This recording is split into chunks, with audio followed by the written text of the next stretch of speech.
계시록 19장 보겠습니다.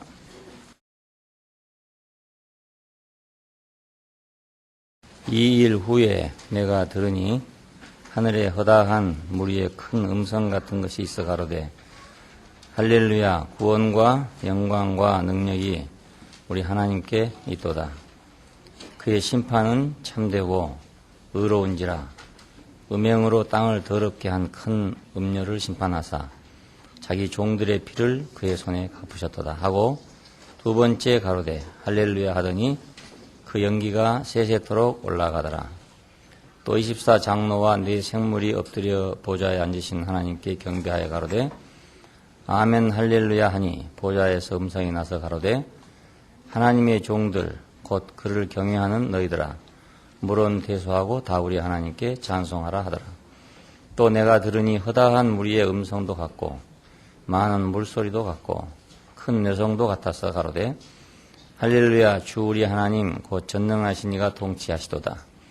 우리가 즐거워하고 크게 기뻐하여 그에게 영광을 돌리세.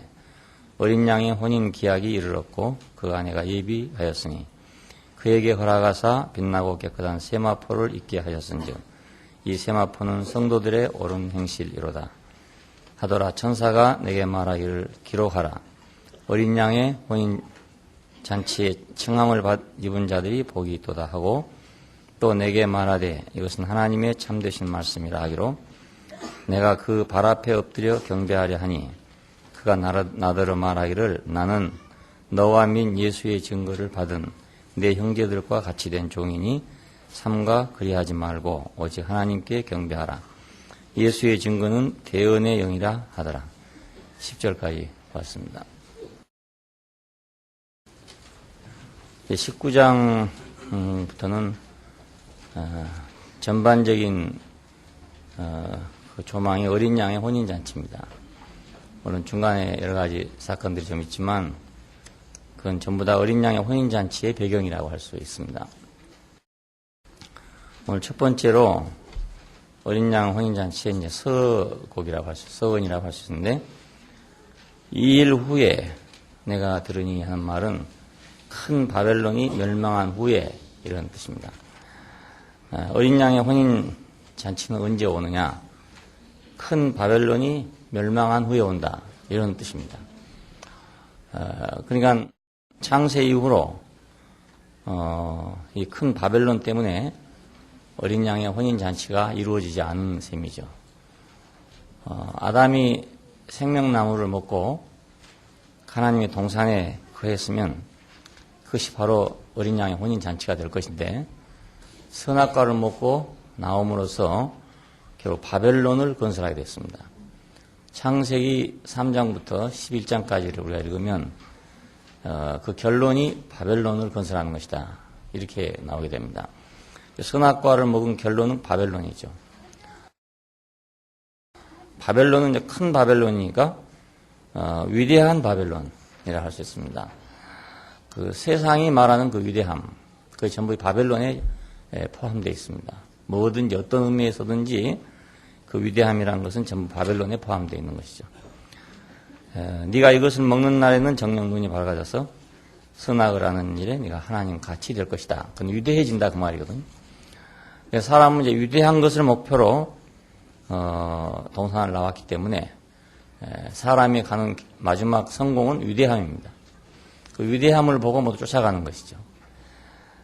이 위대함을 보고 쫓아가는 안에서는 어린 양의 혼인잔치가 이루어질 수가 없다는 뜻입니다. 세상은 물론 말할 것도 없죠. 근데 하나님의 백성도 이 큰 바벨론을 향해서, 다시 말하면 그 위대함을 향해서 가다가 망한 것이죠. 이스라엘도 지금도 그렇습니다. 지금도 하나님 나라의 회복을 바라면서도 그 내용은 바벨론입니다. 그 위대한 이스라엘을 건설하기 위해서 그들은 싸우고 있고 노력하고 있고 그래요. 오늘날 또 역시 기독교 역시 하나님의 나라가 임하기를 기도하면서 그 위대한 바벨론을 또 건설하려고 노력을 하고 있어요. 그러니까 하나님 나라가 어린 양의 나라란 걸 모르고 하나님의 능력으로 이 땅 위에 큰 바벨론을 건설해 보려고 그렇게 생각하는 것이죠. 위대한 것은 바벨론입니다. 위대한 것은 바벨론. 이 위대함에 우리가 이제 빠지면 우리는 예수를 따를 수 없는 것입니다. 예수님의 제자들이 예수를 따를 때 자기들 때로는 그 위대함을 따른 것입니다. 갈릴리 촌에서 태어나가지고 바닷가에서 고기를 잡던 사람들에게 뭔가 자기들이 출세할 수 있는 그런 기회가 왔단 말입니다. 새로운 선지자가 왔는데 이 사람이 무언가를 할 사람이라고 생각을 했기 때문에 따라갈 수 있는 그런 기회가 생겼어요. 그런데 예수님이 가신 길은 결국 마지막에 십자가로 가고 마니까 그들의 위대한 바벨론의 꿈이 무너져 버리고 만 것입니다. 예수가 나빠서 버린 것도 아니고 귀하지 않아서 버린 것이 아니라 그 바벨론에 적합하지 못했단 말입니다. 바벨론을 건설할 수 있는 인물이 되지 못했어요. 예수님은 십자가를 향해 가고 있는 도중에도 자기들은 누가 크냐 그렇게 서로 시샘을 하고 있었습니다.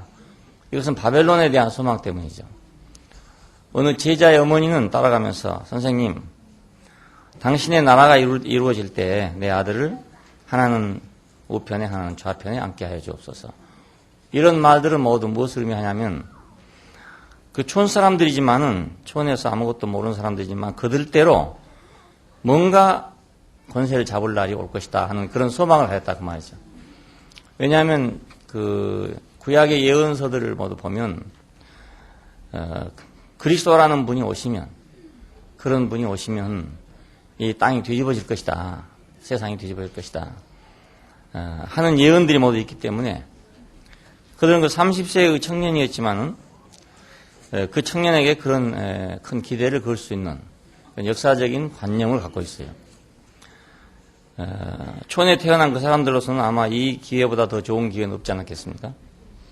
서울에 태어나서 뭐 서기관, 제사장, 뭐 이런 그 왕족 이런 세계에서는 아예 있을 수도 없는 일이지만은 메시아는 다른 데서 올 것이다 이렇게 생각했기 때문에 그들은 이런 기대를 충분히 가졌을 거라고 생각합니다. 근데 결국 가는 길은 점점 반대 길로 가가지고 마침내는 두세가 갈라져 버리고 말았어요. 그러니까 어린 양의 혼인잔치 하나님의 나라는 큰 바벨론이 멸망한 후에 온다 하는 거 우리가 생각하면 우리 속에서도 우리 속에 있는 큰 바벨론이 멸망을 하고 나야 그 다음에 우리가 어린 양의 나라가 즐거워지지 그렇지 않고는 안 즐거워지거든요. 자꾸. 그걸 보면 이 말을 충분하게 이해할 수 있습니다. 그 위대함 저도 처음 그 목회하러 나갔을 때 저 나름대로죠. 또 그 세계에서 본다면 또 우습겠지만은 저 나름대로는 뭔가 성공하고 위대해지고 뭔가 그렇게 해야 된다는 생각, 또 그렇게 하고 싶다는 생각, 또 할 수 있을지 모른다는 기대 이런 것들이 젊은 시절을 이제 이끌어가고 있었습니다. 그래서 남이 은사를 받으면 나도 은사를 받아서 한번 해보고 남이 능력을 받으면 나도 그 능력을 행사해보고 남이 교회를 잘 조직하면 나도 그렇게 해보고 그럼 뭐 못할 것이 없다 이렇게 생각했어요. 그러니까 다 하면 하는 거 아니냐 이렇게 생각했어요. 만일 거기서 내가 조금이라도 성공을 했으면 그때 당시로서는 야 나는 참 잘 나간다 이렇게 생각했겠지만 결국 그 길은 바벨론으로 가는 길이었겠죠. 뭐 위대한 바벨론은 못했을지라도 위대한 바벨론 속에 포함된 위대한 바벨론도 또 있잖아요. 미국이나 중국 같은 나라만 있는 것도 아니고 한국 같은 나라도 있는 거니까 저도 그 한 속에 들어서 바벨론을 건설하는 그런 사람이었을 것이고 또 나 같은 사람들이 모두 모여가지고 큰 바벨론을 만들어내기도 하고 이렇게 되잖아요. 기독교 2000년의 역사 속에 이 큰 바벨론에 대한 꿈 이건 계속되어 왔습니다. 로만 캐톨릭이 세계를 지배하는 거 이건 큰 바벨론의 꿈이죠. 그러니까 세계를 지배했으니까요. 그러니까 이것이 끝나지 않으면 우리는 어린 양의 나라가 즐거워질 수가 없어요. 예, 그 어린 양으로 표현한 것이 참 적절하다고 생각돼요. 짐승에 비해서 어린 양이거든요. 이 비유한 것이 붉은빛 짐승을 탔다 그랬는데 그 붉은빛 짐승에 비해서 어린 양이니까 아주 극명하게 대조를 이루도록 그렇게 표현해 놨습니다.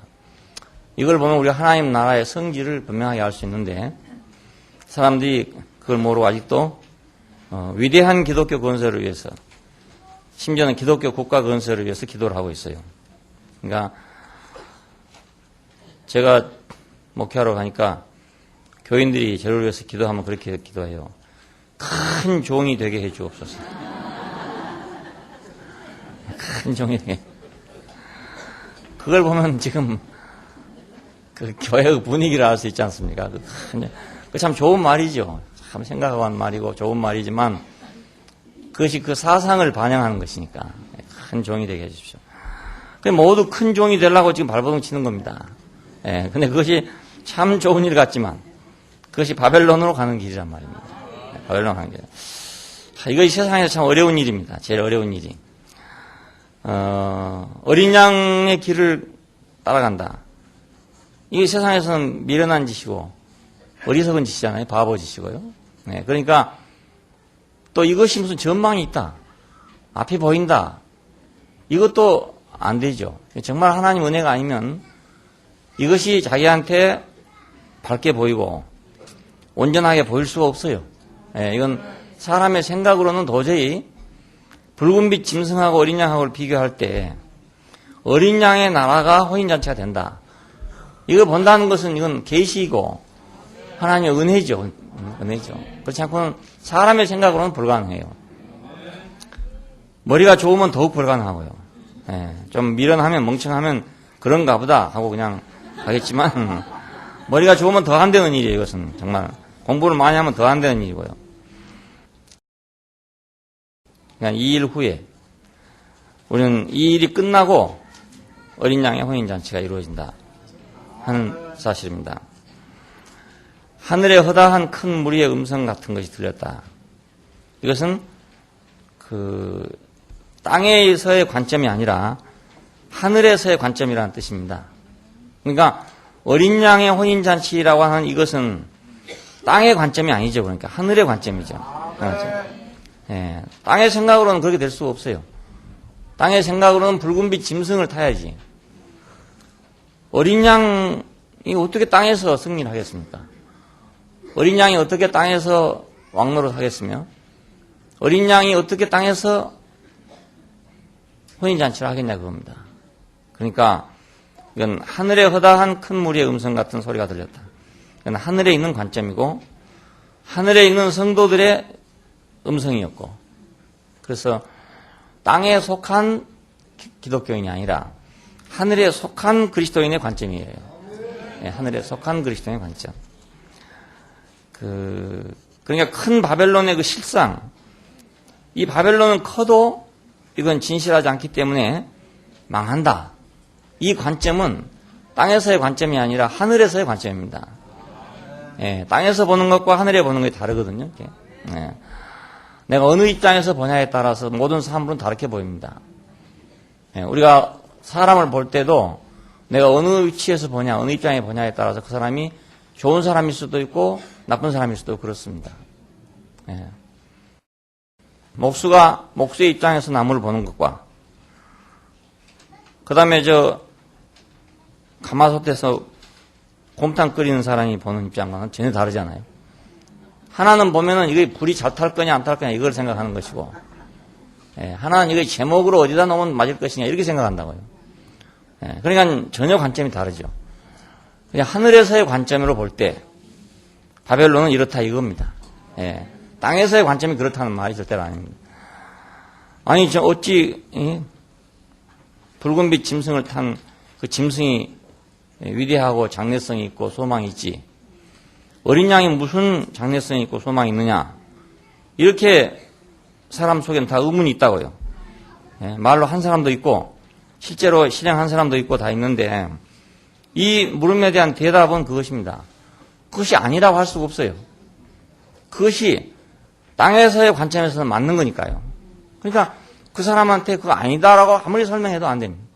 관점을 바꿔야지. 그것이 아니라고 할 수가 없어요. 관점에 따라 다르게 보이니까요. 그러니까 하늘의 관점으로 보면 어린 양의 혼인잔치가 오고, 땅의 관점으로 보면 붉은빛 짐승의 나라가 오고 그런 겁니다. 그러니까 우리가 누구하고 이 얘기를 해보면 왜 말이 틀리냐? 그것은 관점이 서로 달라가지고. 공산주의자의 이론과 자본주의자의 이론이 서로 다 다릅니다. 왜냐하면 관점이 다르니까. 그러니까 그걸 어느 것은 맞고 어느 건 틀렸다고 할 수가 없어요. 다 맞는 거예요, 다 알고 보면. 다 맞고 다 틀리고. 그렇죠? 다 맞기도 하고 다 틀리기도 하고. 관점이 틀렸으니까 다 틀린 거죠.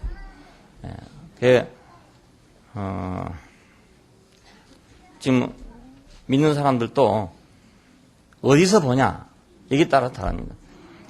제자들이 예수를 따라갈 때도 어디서 봤냐에 따라 다르거든요. 그러니까 그들이 십자가에서 실망하고 간 것은 그들의 관점에서 실망한 거니까. 하늘의 관점에서 보면 그것이 승리지만 땅의 관점에서는 그 실패란 말입니다. 그러니까 하늘의 허다한 큰 무리의 음성이 같은 것이 들렸다.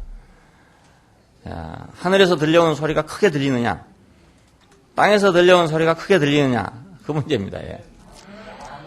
어디서 오는 소리가 나한테 크게 들리느냐. 우리 어린 학생들한테도 자기들에게 보여지는 것, 들려오는 소리가 어디서 오는 게 크냐, 이거거든요. 오락실에서 오는 소리가 크냐, 도서관에서 오는 소리가 크냐, 여기 따라가지고 아이들이 가는 길이 달라집니다. 전부 다. 그 소리가 크면 그쪽으로 가게 돼 있어요. 그러니까 아무리 말려도 안 되는 거예요. 아무리 말려도 왜 말리느냐, 왜 이건 못하게 하느냐, 왜 이것이 나쁘냐, 이렇게 된단 말입니다. 자기로서는 전혀 나쁘지 않은 일이니까. 그러니까 하늘의 관점에서 우리가 볼 수 있다는 것은 얼마나 큰 축복인지 모르고, 하늘의 관점에서 봐야 우리에게서 혁명이 일어나죠. 땅의 관점으로서는 우리가 뒤집어질 일이 없습니다.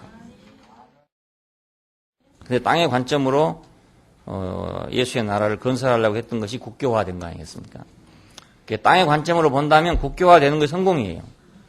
황제부터 모든 백성이 다 예수를 믿게 되고 의무적으로 믿게 되고, 그래서 정치 자체가 그 종교의 지배를 받게 되고, 이거 얼마나 땅의 관점에서 보면 합당한 일입니까?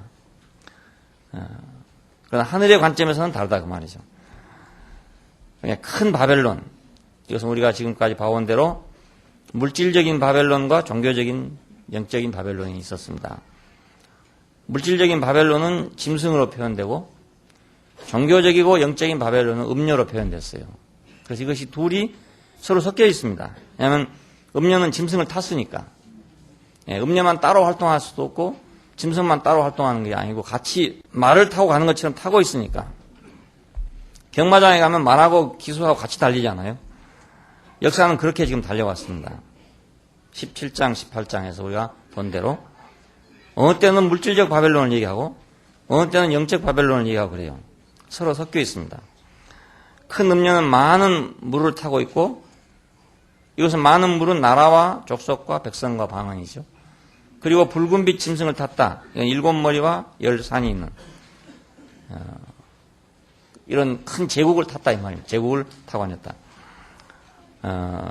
이것이 로마를 지칭하는 것이었다는 것이 맞는 것이, 이제 7머리는 7산이고 10뿔은 이제 10왕이다 이렇게 돼서 제국의 모양을 그리고 있는데, 역사적으로 보면은 AD 476년까지는 로마가 정치의 중심지였습니다. 근데 이제 6세기에 들어오면서 교황 제도가 확립이 됩니다. 그때부터는 종교 중심지가 되게 됩니다. 그 종교가 세상을 지배하게끔 됐어요. 이걸 보고 우리가 뭐 중세라고 말하잖아요. 종교가 중심이 되는 나라.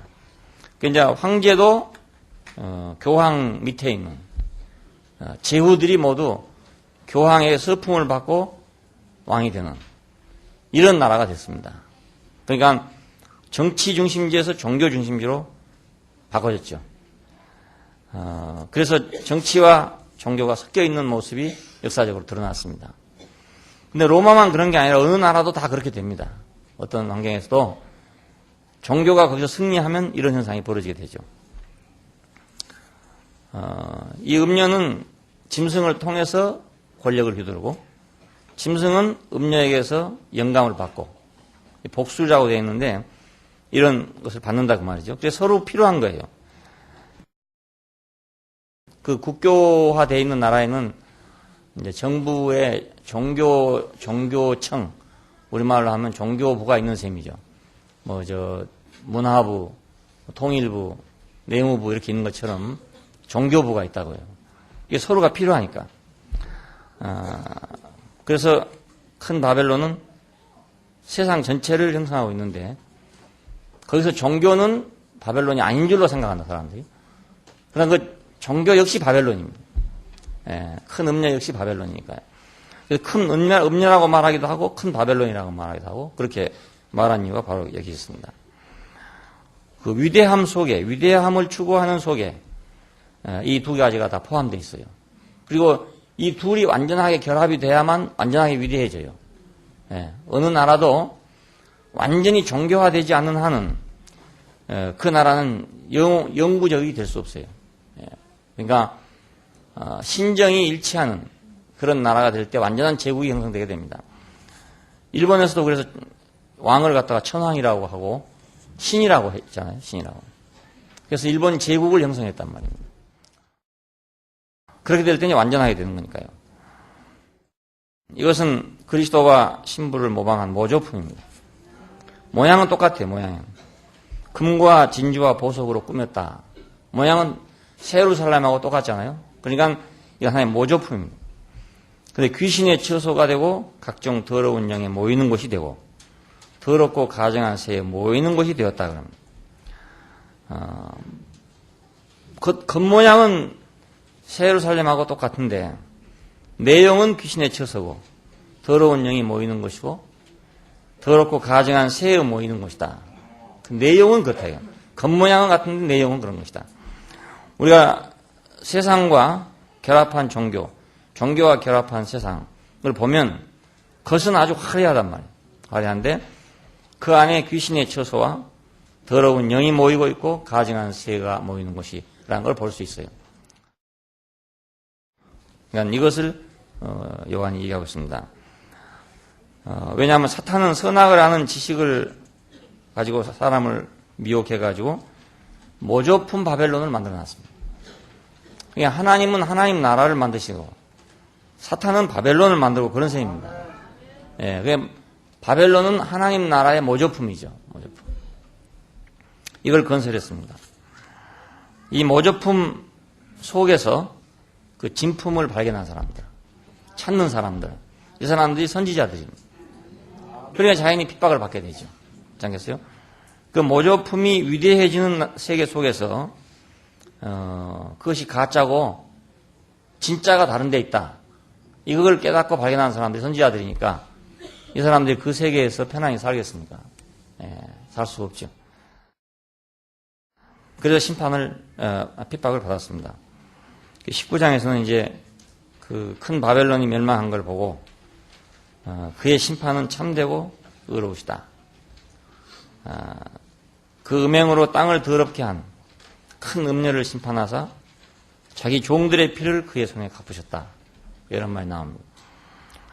그러니까 로마 제국도 수많은 믿는 사람들을 죽였고 또 로마 교회도 수많은 믿는 사람들을 죽였다고요. 그러니까 결국은 이 둘이 다 하나가 돼가지고 그 큰 바벨론 속에서 모조품 속에서 진품을 찾는 사람들을 죽인 것이죠. 그래서 24장로와 네 생물이 아멘 하고 할렐루야 하더라 이겁니다. 그리고 보좌에서 음성이 나서 가로되 누구든지 하나님을 경외하는 사람들은 다 하나님을 경배하라 하더라. 무언가가 이렇게 한 가지 정리됐다 이런 뜻입니다. 큰 바벨론이 지금 정리됐다. 지금까지 세상에서 완전히 모조품으로서 진품 행세를 하던 그것이 지금 해결됐다 그 말입니다. 해결됐다. 아마 우리 안에서도 안 그렇겠습니까? 우리 속에서도 그 뭔가 모조품이 우리를 지배하고 있다가 그게 싹 사라지는 날, 이런 찬송이 안 나오겠어요? 네? 뭔가 그 모조품으로 막 이루어져가지고 세상에서 우리가 받고 배운 어떤 것들이 나를 지배하고 있었고, 나를 이끌어가고 있다가, 어느 날 우리가 그 진품을 발견하고, 그것이 싹 사라지는 날, 예, 아멘 하고, 할렐루야 하고, 하나님께 찬송하고, 그런 모습이라고 할 수 있습니다. 그래서 어린 양의 혼인잔치가 선포됩니다. 할렐루야, 주 우리 하나님 곧 전능하신 이가 통치하시도다. 우리가 즐거워하고 크게 기뻐하여 그에게 영광을 돌리세. 어린 양의 혼인 기약이 이르렀고 그 아내가 예비되었으니 그에게 허락하사 빛나고 깨끗한 세마포를 입게 하셨은즉 이 세마포는 성도들의 옳은 행실이로다. 전능자가 통치하신다 되었습니다. 지금까지는 누가 통치했냐면 짐승을 타고 앉은 큰 음녀가 통치하였죠. 근데 그것이 끝났다 그 말입니다. 그래서 참 주권자가 통치하게 됐다. 13장에서는 짐승과 거짓 선지자 이렇게 나옵니다. 여기서는 지금 짐승과 음녀 이렇게 나오죠. 주권자, 참 주권자는 누군가? 하나님이 참 주권자니까 이제 하나님의 통치가 이루어지게 됐다 그것입니다. 그러니까 인간 세계가 큰 바벨론을 추구하고 있는 이상은 진정한 의미에서 하나님의 통치가 없죠. 짐승의 통치가 있을 뿐이고 큰 음녀의 통치가 있을 뿐이지 하나님의 통치는 있을 수가 없잖아요. 하나님이 전능하신데 왜 못하겠냐 이렇게 생각할지 모르죠. 그렇지만 하나님 전능하셔도 왜 통치를 못하냐면 백성이 있어야 통치할 거 아닙니까? 하나님이 모든 걸 다 하신다고 생각하면 그것도 참 큰 오해예요. 왜냐하면 모든 걸 다 한다면 지금 당장 이 세상을 다 하나님 나라를 만들어버리죠. 그것만은 하실 수가 없어요. 왜냐하면 하나님 나라는 백성이기 때문에 그 백성이 다 지금 짐승을 타고 앉은 음녀의 통치 아래 있는데 하나님이 당신의 나라를 선포한다고 되겠습니까? 안 되죠.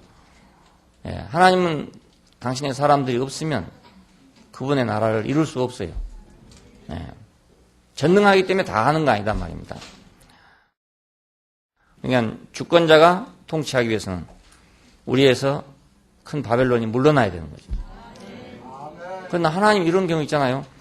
야, 하나님이 계신다면 나를 자기가 마음대로 끌고 가면 되지 않냐? 자기 원하는 대로 가져갈 수 있을 거 아니겠느냐 이렇게 생각해요. 근데 실제로는 그렇게 안 된다고요. 그럼 왜 그런가? 왜 하나님은 그렇게 못하시는가? 왜 주권을 행사하지 못하는가? 그것은 내가 그 큰 바벨론에 속해 있기 때문에 하나님이라도 어찌 할 수 없단 말입니다. 다음 때를 기다려야지 어찌 할 수가 없는 거죠. 근데 이제는 큰 바벨론이 물러가니까 어린 양의 혼인잔치가 이루어진다는 것은 첫째로는 주권자가 통치한다 그것입니다. 어린 양의 혼인잔치라는 게 이제 진짜 임금이 와서 통치를 한다. 진짜 주권자가 와서 통치를 한다 이런 얘기. 진짜 주권자가 통치를 하면 그게 바로 행복이잖아요. 진짜 왕이 있다. 진짜 왕이 있다. 그러면 그 백성은 행복한 거죠. 진짜 왕이 있다. 이것이 바로 어린 양의 혼인잔치입니다. 혼인잔치 내용이. 우리에게도 진짜 주권자가 나를 지배하면 그러면 그것이 행복인데 그 행복을 표현하면 그것이 어린 양의 혼인잔치예요. 우리는 지금 가짜 주권자의 그동안에 통치를 받았던 것입니다. 그래서 우리가 불행했던 것이죠. 그러나 이제 가짜 주권자가 사라지고 진짜 주권자가 통치하게 되면 우리는 잔치집에 들어가게 됩니다. 어린 양의 혼인 기약이 이렇다. 이건 배필이 예비되었다 그 말입니다. 혼인을 하려면 배필이 준비가 돼야 될 거 아니겠습니까? 신랑이 아무리 있지만은 신부가 없으면 결혼을 할 수가 없고 신랑이 혼자 들어와 가지고 기다리고 있는데 신부는 안 들어오면 혼인 예식은 할 수가 없고 그렇죠. 그러니까 이 결혼식은 어쩌면 신부한테 달렸어요. 신랑 입장하고 난 다음에 신부가 그 시간에도 가버리면 안 돼요. 나몰라라 하고 드레스 벗어보고 갚으면 결혼식이 끝나버리고 만 겁니다. 혼자서는 결혼을 할 수가 없으니까요. 아담이 독취하는 게 좋지 못하니 내가 그를 위해서 돕는 배필을 지으자. 아담 혼자서는 결혼식이 안 된다 그 말이에요. 그러니까 배필이 있어야만, 그래야만 혼인 기약이 되는 거죠. 자, 이 배필은 어떤 사람들인가? 지금까지 쭉 봐왔습니다. 맨 먼저는 흰옷을 입은 무리가 나왔죠. 그리고 1000열매인 14만 4천이 나왔죠. 이 사람들이 모두 신부입니다. 흰옷을 입은 무리와 1000열매. 흰옷을 입은 무리는 어린 양의 피로 그 옷을 씻어서 희게 한 사람들이다. 네, 어린 양의 생명으로 결탁된 사람들이죠. 어린 양의 생명으로 구속된 사람들이고. 자, 1000열매는 14만 4천이었습니다. 입맞은 자들이야. 하나님의 입맞은 자들이었습니다. 그러나 하나님의 표시가 있는 사람들이다. 이런 말. 어린 양의 표시가 있는 사람들. 그 다음에 12장에 오면은 여자가 낳은 사내 아이가 있죠. 이건 이제 승리자이고 휴거하는 사람입니다. 하늘로 올라가더라. 나니까 하늘로 올라가다. 이건 휴거했다 이 말이거든요. 여자가 낳은 사내 아이. 그 다음에 이제 유리바다 위에서 찬양하고 있는 이기는 자들이 있었죠. 이 사람들이 바로 배필들입니다. 그리고 순교한 두 증인이 있었습니다. 이 두 증인과 그 다음에 낫을 휘둘러서 거둔 수확물이 있었죠. 예. 이 사람들이 모두 다 배필입니다. 배필. 다시 말하면 배필은 이런 성분을 가지고 있다 이런 뜻이죠. 예. 이런 성분으로 구성되어 있다 배필이. 예. 그래서 그에게 빛나고 깨끗한 세마포옷을 입혔다. 여기 빛나고 깨끗한 세마포옷은 하나님을 섬기는 자가 입는 옷입니다. 세마포옷은 구약에서 제사장의 옷입니다. 제사장의 옷은 하나님을 섬기는 자의 옷이죠. 예, 그러니까 이런 성분, 흰옷을 입은 사람, 1000열매, 여자가 낳은 사내아이, 유리바다 위에서 모세의 노래를 부른 사람들, 어린 양의 노래를 부른 사람들, 두 증인과 수확물, 이런 성분이 배필을 구성하고 있기 때문에 이런 사람들에게 빛나고 깨끗한 세마포옷을 입히는 것은 당연한 일이다 그것입니다. 네. 이런 성분으로 하나님을 섬기는 거니까요. 이 우주적인 혼인잔치, 이건 하나님과 사람의 혼인잔치입니다. 어린 양의 혼인잔치는 알고 보면 하나님과 사람의 혼인잔치예요. 하나님과 사람의 하나됨. 네. 창조의 영원한 목적이 이루어지는 거죠. 여기에 자격 있는 자들이라면 초대받은 손님들은 복이 있다. 초대받은 손님들. 네. 이 자격 있는 사람들에 대해 성경은 여러 가지로 묘사를 하고 있는데 예수님께서 마태복음 27장에 보면은 시장하신지라 무화과 나무에 가서 무화과를 따라 했는데 무화과가 없었다. 이런 말이 나옵니다. 무화과는 자양분이 풍부한 그런 과일이어서 배고플 때 먹는 그런 과일입니다. 이것은 주님의 만족을 위한 무화과입니다. 그러니까 주님의 만족을 위한 사람들. 주님에게 만족된 사람들이죠. 주님의 배고픔을 채우는 사람들. 주님은 무엇 때문에 배고픈가? 자기를 그대로 표현함에 있어서 배고픈 겁니다. 자기를 그대로 나타냄에 있어서 배고픈 사람. 하나님은 어떤 분인가? 자기를 그대로 표현해 줄 사람을 찾음에 있어서 배고픈 분이에요. 거기에 이제 만족이 되는 사람이 바로 이 무화과라고 할 수 있습니다. 자양분이 풍부한 무화과. 그러니까 우리가 그분의 온전한 표현이 된다는 것은 자양분이 풍부한 무화과가 되는 거죠. 무화과도 먹어보면 썰었을 때는 맛이 없어요. 근데 익으면 익을수록 이제 맛이 나죠. 점점 익으면 꿀처럼 돼가지고 완전히 꿀덩어리처럼 그렇게 된다고요. 이건 입안에 들어가면 달콤하고 배가 부르고 힘이 나고 만족하게 되고 하나님은 바로 이 무화과 같은 사람들을 찾고 있다 그 말입니다. 그리고 마태복음 22장에서는 그 예복을 입은 사람에 대해서 얘기하고 있습니다. 잔치집에 청함을 받았는데 어떤 사람이 예복을 입지 않고 왔대요. 그래서 왜 예복을 입지 않고 왔냐 하니까 유구무원이언을 입이 있어도 말을 못한다. 그래서 바깥 어두운 곳에 버려가지고 슬피 울며 이를 갈미 있게 할 것이다. 이런 말이 나옵니다. 여기서 청함을 받은 사람은 많되 택함을 입은 사람은 적으니라. 이런 말이 나왔잖아요. 그 사람들의 풍습에는 혼인 예식에 가려면 그 혼인 예식에 맞는 예복이 있답니다. 그걸 입고 가야 된답니다. 근데 그걸 안 입고 왔기 때문에 이런 말이 나왔는데, 오늘 우리가 어린 양의 혼인잔치에 청함을 받아가지고 왔는데 우리가 무슨 옷을 입고 가야 되느냐, 그런 문제가 되는 거죠. 이 옷은 신랑에게 어울린 옷이어야 되지 않겠습니까? 신랑에게 어울린 옷, 대구말로 어불린 옷. 어울린 옷. 예. 신랑이 세마포를 입었는데 나는 가죽옷을 입고 왔다, 이래도 말이 안 되고, 그죠? 신랑의 옷에 어울려야 될 거 아닙니까? 뭐 신랑보다 더 좋은 옷을 입어도 물론 안 되겠지만 신랑에게 어울리는 옷을 입어야 되겠다. 그래서 신랑은 이제 그날 결혼식장에서 가장 돋보이는 옷을 입게 마련입니다. 그럼 다른 옷들은 전부 그 신랑의 옷을 돋보이게 하기 위해서 배경이 되는 그런 색깔로 맞춰서 입어야 되겠죠. 예, 그러니까 신랑에게 어울리는 사람이어야 되겠다. 그리스도에게 어울려야 되겠다. 너무 판이하게 달라가지고 도저히 저 사람이 왜 여기 왔는가 모르겠다, 이렇게 되면 곤란하단 말이에요. 저 사람 여기 올 때 아닌데 왔네, 그렇게 되면 곤란하죠. 전쟁판에 가면 딱 좋겠는데 저길 여기 왜 왔는고, 이래 돼서 안 되고. 예. 시장바다에 가면 딱 어울리겠는데 왜 여기로 왔을까, 이래도 안 되고. 예, 우리가 스스로 생각을 해보면 내가 그분에게 어울리는 사람이 되는 거예요. 자, 이러기 위해서 우리는 지금 변화를 갖고 있는 거잖아요. 예.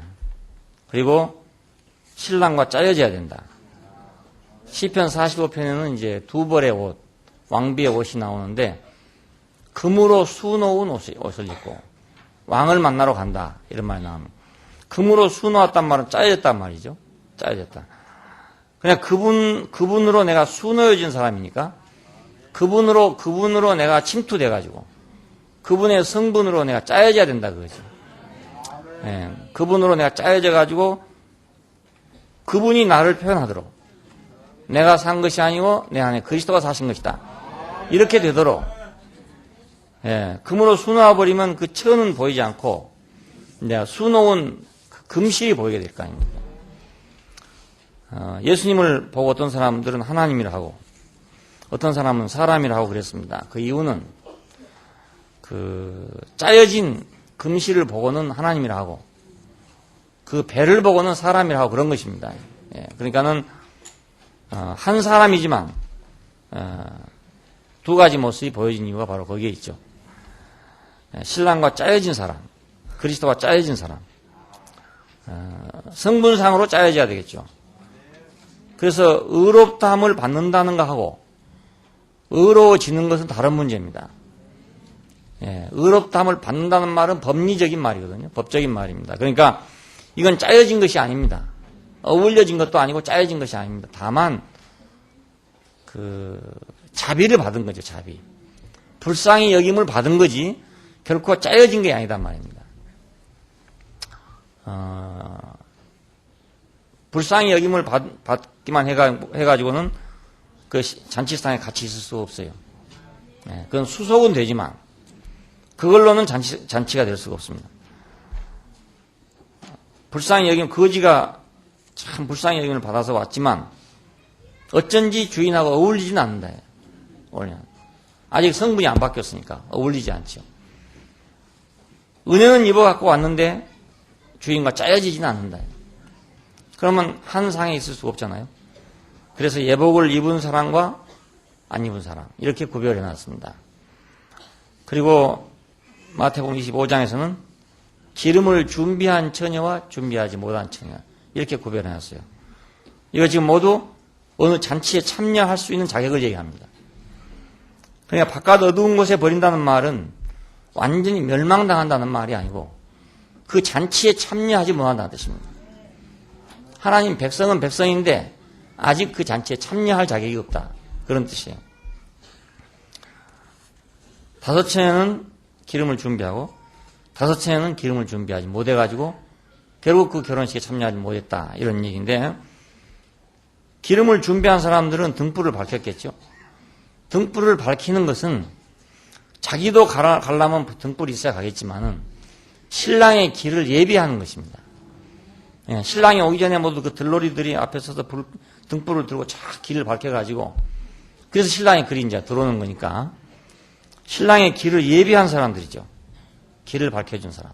그러니까 다른 말로 하면 우리가 그분이 오시는 길이 돼야 된다. 길이. 그분이 오시는 길이 돼야 된다. 그분은 왜 지금 못 오시고 있는가? 길이 없어 못 오시는 겁니다. 네. 차는 벤츠로 아주 좋은 걸 사놨는데 후진구에 가니까 길이 없어가지고 탈 수가 있습니까?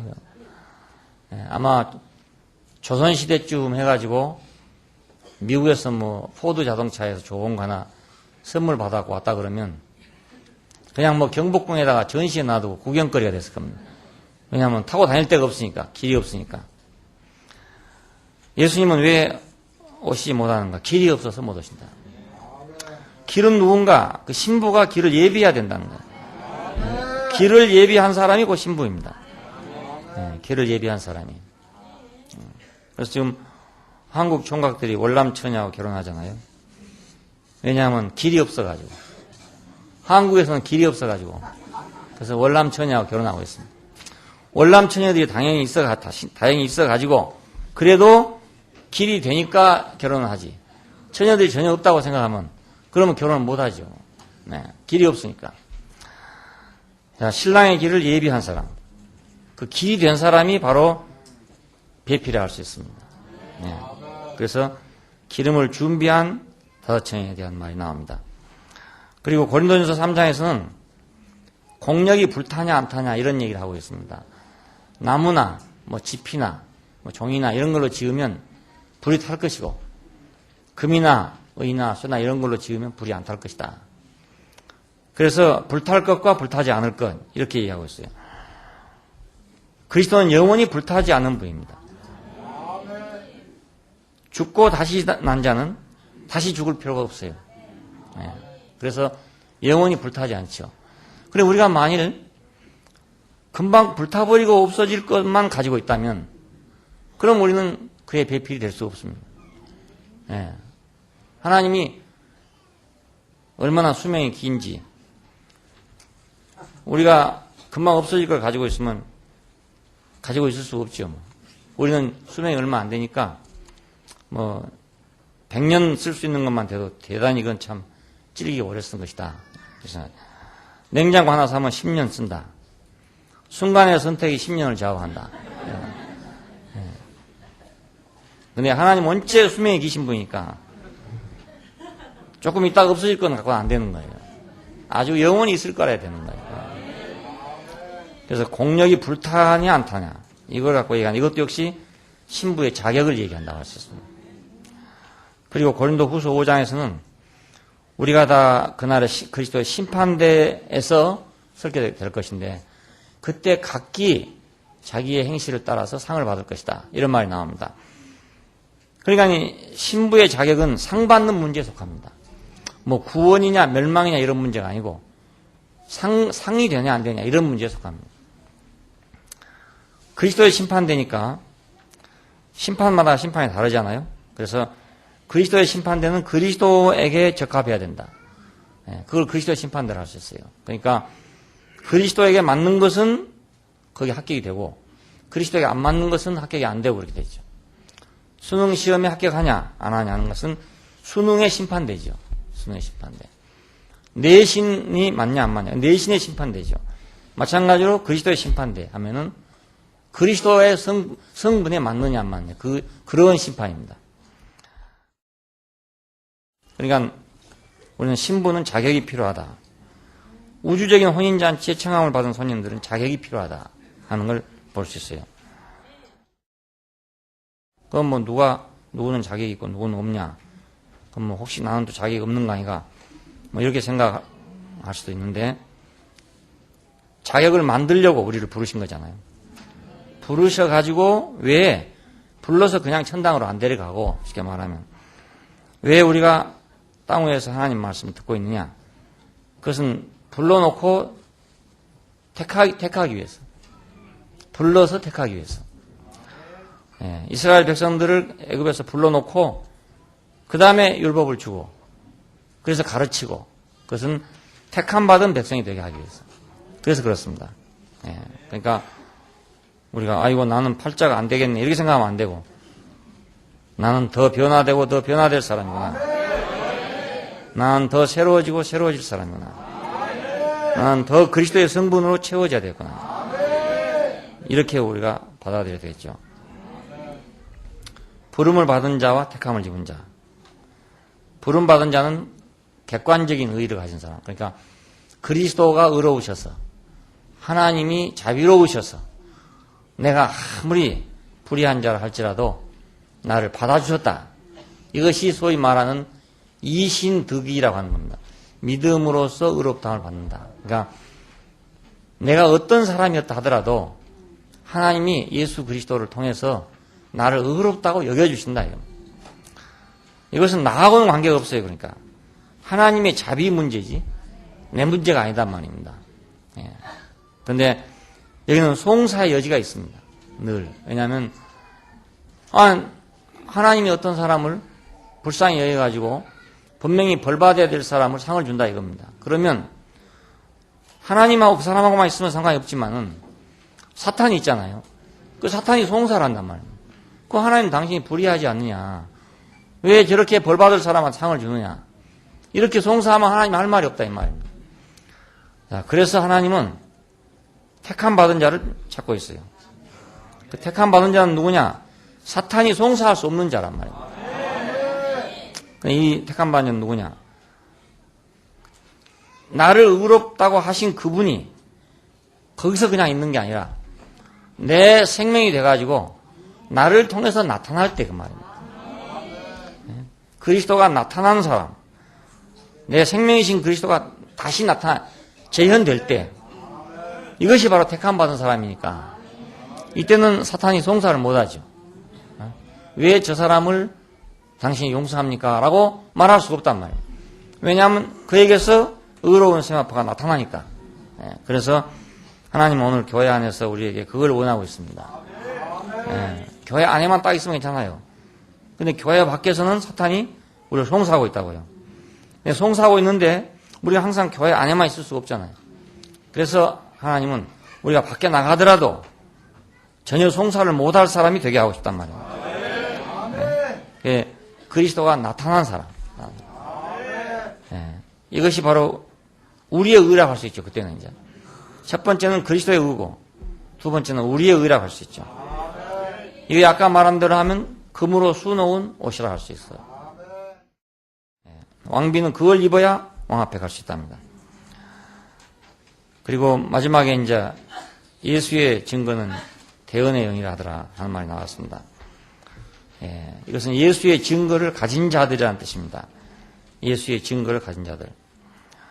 자, 예수의 증거는 예언의 영이다. 이 말은 예언의 영은 지금 요한계시록을 지금 예언하고 있잖아요. 이 예언의 영은 곧 예수의 증거입니다. 예수의 증거가 곧 예언의 영이 됐단 말입니다. 그러면 요한계시록은 전체로 예수의 증거입니다. 우리가 율법이 하나님의 증거였듯이 그래서 율법을 새긴 돌판을 증거판이라고 합니다. 그 증거판을 담은 괴짝을 증거궤라 하고 증거궤를 넣어놓은 집을 증거장막이라고 합니다. 그것은 하나님의 증거라는 뜻이고 지금 요한계시록 이것은 뭐냐? 바로 예수의 증거다 그 말입니다. 예수의 증거. 그러니까 예수의 영이죠. 예수의 증거, 예수의 영. 십계명 안에는 하나님의 영이 있죠. 십계명 자체가 하나님의 영이라고요. 알고 보면. 하나님의 영이. 영이라는 의미가 그런 의미입니다.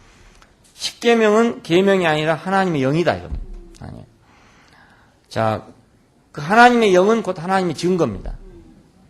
마찬가지로 요한계시록의 지금 이 예언은 예수의 영이고 예수의 영은 곧 예수의 증거예요. 근데 이 예수의 증거는 뭐냐? 그건 바로 교회입니다. 또. 그렇죠? 예수의 증거는 바로 또 교회예요. 자, 이 교회는 누구냐? 초대받은 사람들이죠. 초대받은 사람. 자, 이 사람이 어떻게 신부가 되느냐? 예수의 본질과 성향과 특질이 그들 속에 들어가서 그들 속에서 화해가지고 예수화 신랑화 되는 거죠. 그러면 신부가 되는 거란 말이에요. 신랑과 신부는 생명 안에서 하나입니다. 아담의 갈빗대에서 나와가지고 하와가 됐다. 이건 생명 안에서 하나입니다. 형상 안에서는 둘이지만 생명 안에서는 하나란 말입니다. 그래서 이슈라 하고 이슈아라 하고 그랬습니다. 이를 남자에서 취하였은즉 여자라 하리라. 그냥 둘이 형상은 다른데 실제는 하나죠. 솔로몬의 아가에서 솔로몬과 술람미는 같은 사람이에요. 한 사람이에요. 한 사람. 실제 안에서는 한 사람입니다. 형상으로는 두 사람이지만. 예. 그러니까 신랑이 표현된 것이 신부고 신부가 감춰진 것이 신랑이 그렇습니다. 아버지와 아들과 관계가 똑같아요. 아버지는 감춰진 아들이고 아들은 표현된 아버지고 그렇습니다. 둘이 아니고 하나다 이겁니다. 그러니까 예수의 증거는 대언의 영이라 하더라. 교회는 예수의 본질과 성향과 특질로 이루어지기 때문에 바로 예수 자신의 또 다른 형태이죠. 형상이죠. 예, 모양은 다르지만 예수라 그 말입니다. 예, 오늘 교회를 보고 우리가 그리스도라고 한 말은 바로 본질과 성향과 특질에 있어서 그리스도라고 말한 것입니다. 예, 형상을 보고 한 말이 아니고요. 교회의 성분이 예수의 본질과 성향과 특질을 갖고 있기 때문에 그래서 교회를 그리스도라 그런다고요. 그리스도도 그러하니라. 그리스도도 그러하니라. 어린 양의 혼인잔치는 그의 증거로서 이루어지게 됩니다. 그러니까 자격, 초대받은 이 자격들, 그리고 휴거한 사람들, 이 모든 사람들은 전부 그분의 증거죠. 예, 그분의 증거. 그분의 증거로서 혼인잔치가 이루어집니다. 혼인잔치는 예수 자신의 성분의 증거죠. 예, 성분의 증거. 그분 자신이 어떤 분이라는 것이 드러나면 그것이 바로 잔치가 되는 거예요. 예. 그리스도의 어떠함이 교회 안에서 드러나면 그 잔치가 되잖아요. 예, 우리가 간증하는 것은 그분의 어떠함을 우리가 드러내는 것입니다. 예, 그분의 어떠함을 우리가 여러 모양으로, 여러 면에서 각기 자기가 체험한 그분을 드러내는 거라고. 근데 그 각기 자기가 체험한 그분을 드러내면 그것이 잔치가 되는 거라고. 예, 그러니까 어린 양의 혼인잔치의 서곡은 어린 양 자신의 성분이 표현될 때, 그것이 나타날 때 그것이 바로 어린 양의 혼인잔치가 됩니다. 이것이 이때 이제 주권자의 통치가 이루어져서 세상이 바로 되는 거죠. 이렇게 바로.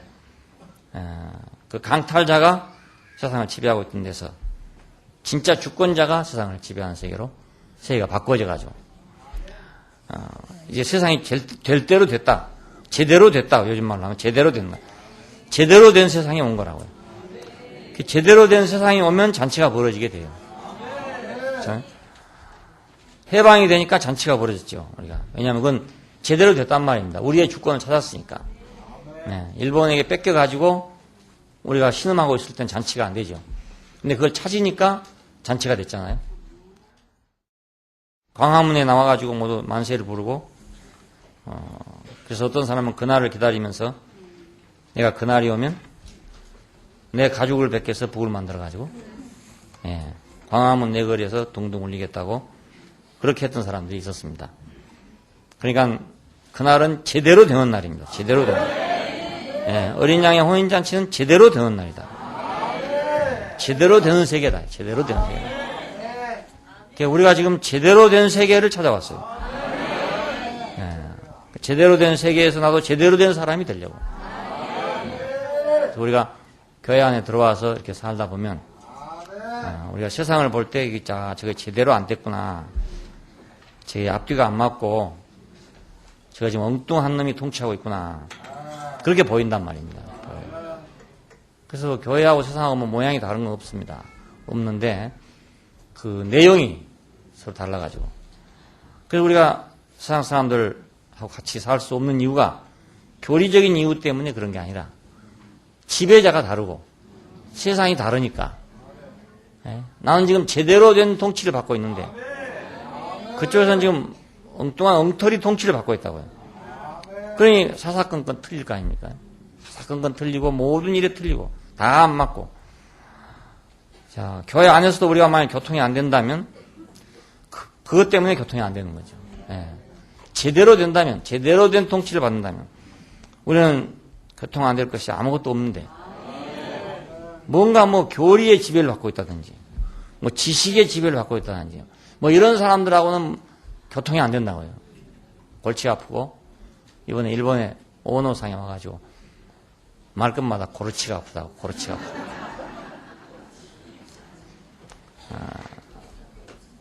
서로 지배가 다르니까 통치가 다르니까 잔치가 다른 거죠. 잔치가 다르니까 같이 못 놀겠더라고요. 그래서 우리가 한 동네에서 이제 또래들이 걷는데 이상하게 크다 보니까 두 패로 갈라졌어요. 뭐냐면 한 패는 술을 좋아해요. 그래서 만나면 거기는 술잔치입니다. 근데 한 패는 이제 술을 싫어해요. 그래가지고 만나면 떡을 만들어 먹어요. 그래서 한쪽은 떡국 부대라고 그러고 한쪽은 술 부대라고 그랬어요. 이 두 그 그룹은 서로 이거 어울리지 않아요. 같이 놀아지지도 않고 같이 대화도 잘 안 되고 이래가지고 한 동네에서 살면서도 나도 떡국 부대에 속했는데 도대체 이제 술만 먹고 한 사람들하고는 같이 이제 놀 수가 없는 거죠. 가면 술 안 먹은 사람은 재미가 없잖아요. 술 먹은 사람은 같이 술을 먹어야 재미가 있지. 왜 술을 자기만 안 먹고 자꾸 먹으라 하냐면, 자기는 지금 취해가지고 막 하는데 옆에서 맹수맹수 하는 사람이 있으면 부끄럽단 말이에요. 예, 멋쩍고. 그러니까 자꾸 먹으라는 거예요. 자꾸 먹어서 같이 취하자 이런 거예요. 같이 취하자. 근데 떡 먹고 온 사람하고 같이 됩니까? 안 되잖아요.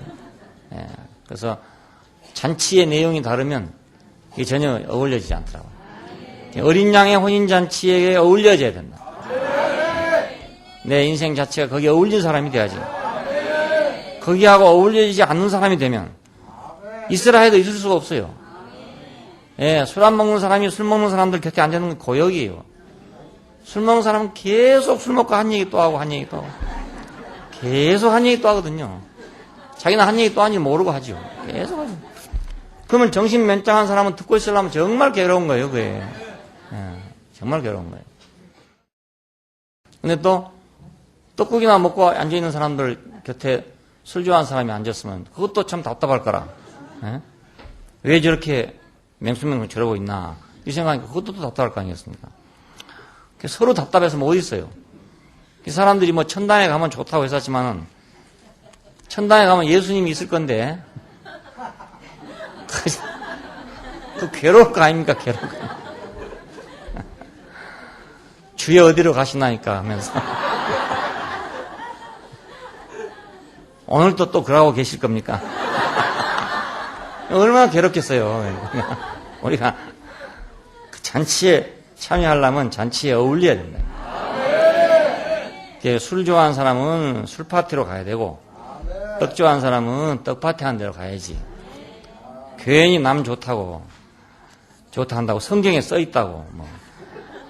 술 좋아하는 사람이 떡 좋아하는 사람이 술 좋아하는 잔치에 갔다가는 안 되죠. 예, 천당이 좋다고 무조건 가가지고 그건 지옥이 된다고. 지옥이 된다고. 견디지 못해요. 정말 그건 견딜 수 없다고요.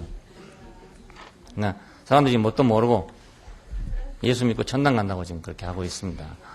천당 가면 분명히 예수가 있을 거 아닙니까? 예수 있는데 그 같이 있으려면 얼마나 답답하겠어요.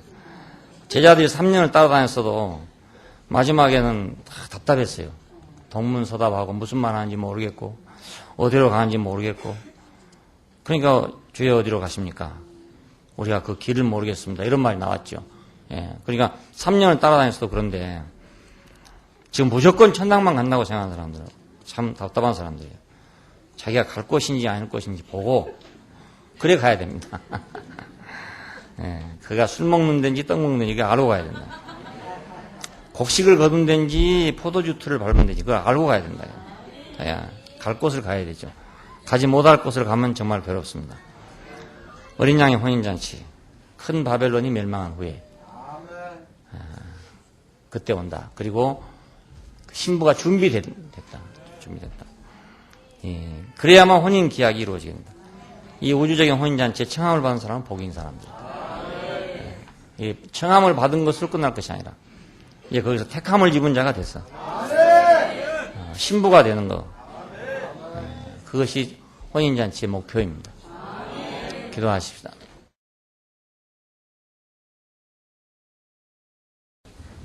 감사하신 아버지 하나님, 당신의 영원한 승리를 보고 우리가 그 빛을 따라서 오게 하여 주신 것을 감사합니다. 우리가 어렸을 때 아무것도 모르지만 연어가 물길을 따라서 자기 고향으로 찾아오듯이 우리가 주님의 향기를 맡고 당신의 나라의 소식을 듣고 여기까지 오게 해주셨음을 감사합니다. 당신이 초대하신 잔치에 우리가 참여할 수 있게 하신 걸 감사하고 부름받은 걸 감사합니다. 우리가 더 정제되고 더 정제돼서 당신의 신부가 되고 당신의 친구 안으로 우리가 깊이 들어가는 사람들이 되기를 원하고 당신과 어울리고 당신과 짜여지는 사람으로서 당신의 잔치 안에 포함되기를 원합니다. 당신이 즐거울 때 우리가 즐겁고 당신이 영광을 받을 때 우리가 영광을 받는 이런 사람들이 되게 되기를 원하고 더 깊게, 더 완전하게, 더 정결하게 주 앞에 서게 되기를 원합니다. 주 예수님 이름으로 기도합니다. 아멘.